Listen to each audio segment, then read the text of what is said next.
Usher Raymond IV, the singer, songwriter, and actor known as Usher, is used to being in the nation's spotlight. But recently, he made headlines for a tragic event that happened to his son, Usher V. The 5-year-old nearly lost his life when his arm got stuck underwater in a pool drain. Reports indicate he has made a full recovery. According to the Centers for Disease Control, every year about 700 children under age 15 aren't that lucky. 19-month-old Edna Mae McGovern was known as M to her family. I proceeded to put groceries away.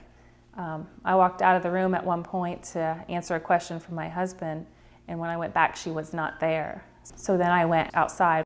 What M's mom found outside her Coral Springs, Florida home would change her family forever. When I caught the reflection of M floating in our pool, I immediately just started screaming, and I ran around to the opening of the fence and just held her. Her husband performed CPR. After a week, M's brain activity stopped, and she was taken off life support.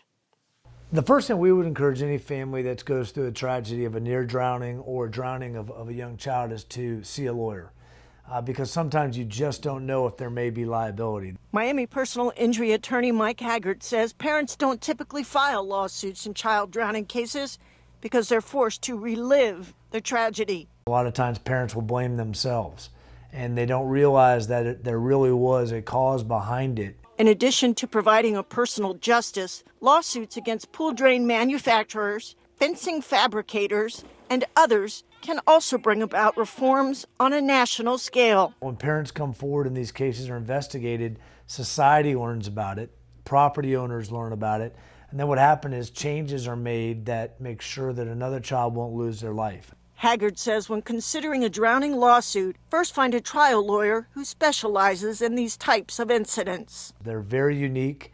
Different laws apply, not only national, statewide laws, but county ordinances and city ordinances and different type health codes that a typical trial lawyer or a general practitioner will have no idea about. Lawsuits can bring justice and affect broader change, but they can't bring a child back to life. You have children, you have a pool, you have water, there's no peace of mind. According to Kim Burgess, executive director of the National Drowning Prevention Alliance, the best way to protect a child from drowning is parental or adult supervision. Beyond that, make sure your child can swim when he or she can crawl. Install door alarms and door locks, and check state and local laws for fence and gate requirements. Both Burgess and Haggard want society to look at unintentional drowning like any other child death.